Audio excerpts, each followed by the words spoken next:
What's up, y'all? In this video, I'm going to be talking to you about hiring and the three most important things to implement in your hiring process today that will have a massive impact. And better yet, implementing this helped me save $8,000 a month in profit. So let's dive in. The problem, also forgot to add that 55% of my hires within 4 months were successful and hit their KPIs after they passed probation. So where do most companies go? Well, a lot of companies and managers will hire people subjectively based on how much they like the person. Which applicant does the best job of selling themselves? Who sounds like they know what's going on? Because if they sound like they know what's going on, then they must surely know what's going on. And that's one of the great things about our human psychology is that confidence is palpable, and that confidence is actually more convincing than facts. This is why cult leaders never go out of business, and con men either. So the problem with this is that it amounts to a whole lot of guessing.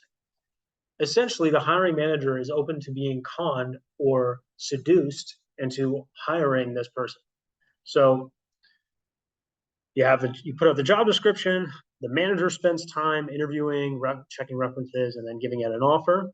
And then once the person is hired, now they're paid for the onboarding training and they have a job. So you can see why this is an expensive process. According to GH Smart, a leading hiring consulting firm, one hiring mistake can cost companies up to $150K per year. Now, if you put this as a C-suite person, this can be up to $1.5 million, which is insane. So a lot of upside is really just about managing downside. So getting the hiring right is a crucial part of any future business potential. So I want to talk to you about one of the biggest mistakes that I made. Was I hired 14 people at the same time in June 2022. What went into this decision is we saw a direct correlation between the number of appointment setters we had and our revenue. So naturally, we went on a hiring blitz to increase revenue. I thought, you know what? If I just turn this lever up to 90, then we're going to be able to make some magic happen. Now, if you've seen my other video, the first video I posted about how I went from $700 a day to $4,000 a day in SMMA, you've seen where I talk about the law of diminishing returns, and this is exactly what happened. So in effect, I increased our overhead by 40%, which in just the 2 weeks that we had them on board, this resulted in an $8,000 loss. And then none of the new hires worked out. It was a fucking disaster. Like imagine jumping on a Zoom call, like even personally, it sucked.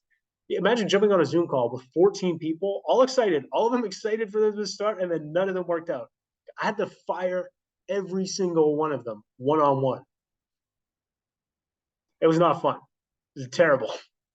Now, after this, I committed to getting this right. So the first step was to reevaluate our hiring process. Now, I poured over several books from thought leaders, looking at all the hiring data I could. I even worked with our data scientists to build out a dashboard to say, hey, we need to see what our hiring success is based on these milestones. 2 weeks out, 3 months out, 4 months out, month over month. What is our success rate of bringing somebody on board? And then what percentage of them and when do they not work out on average? So, and here are the 3 things that made the biggest impact once I integrated them to the hiring process that you can implement today is probing deep on the applicant's weaknesses. Now, oftentimes, like sitting down with an applicant and you're asking them, so tell me about where it is that you're weak. What are your weaknesses?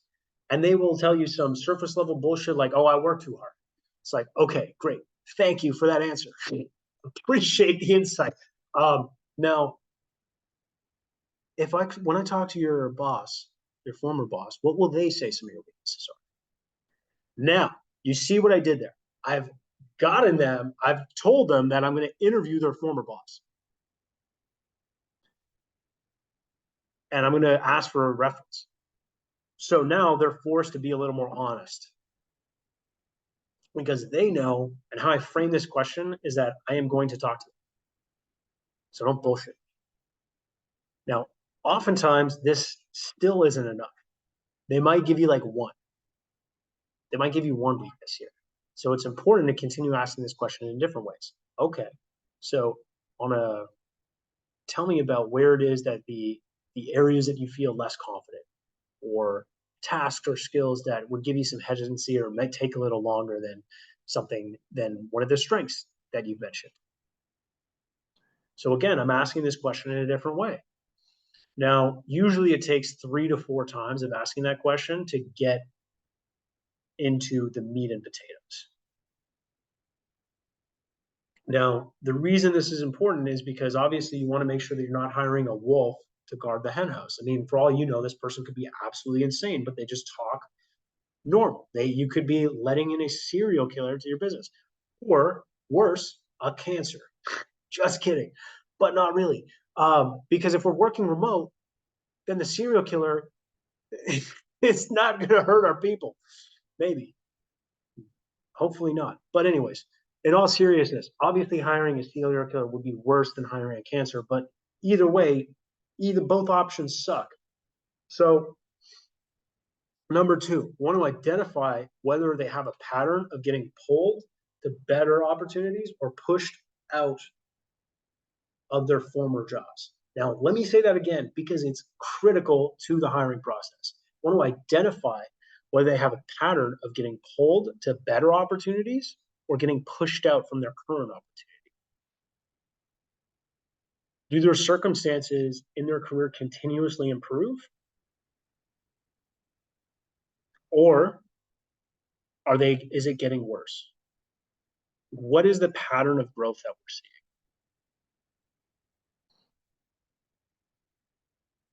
For example, if somebody might say, hey, actually, I got recruited by my best client or our biggest client to do this job, but for them. That's an example of getting pulled to a better opportunity. Now, if they're getting pushed out an opportunity, they might say something along the lines of, hey, I had a personality conflict, or hey, somebody else got a promotion over me, or hey, I had XYZ issue with how the company ran. Those are the red flags or the opportunities to probe deeper to understand what actually happened. Because if they have a pattern of it, it means that they're a B or a C player. Now, if they continuously improve to better circumstances, for example, like, hey, I left to start my own business, and it became successful, or if I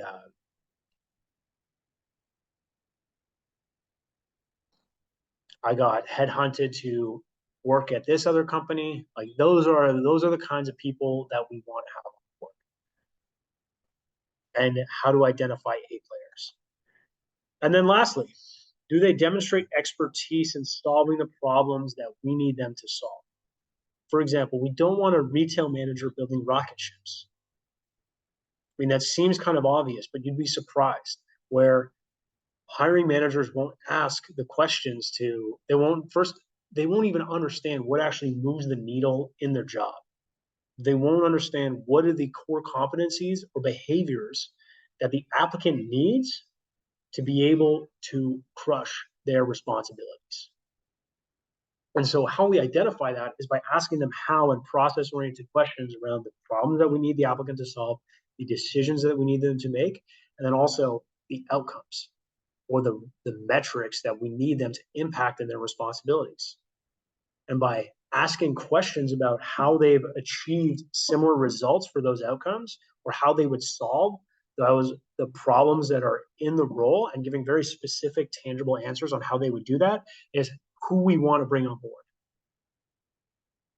So if you guys want a templated scorecard detailing exactly how to match somebody up against the problems that you need them to solve, the decisions that they need to make, and the outcomes you need them to join our free Facebook group and the comment section below. And of course, subscribe. If you had fun today, if you thought this was entertaining, if you thought that this was insightful, then subscribe to the channel.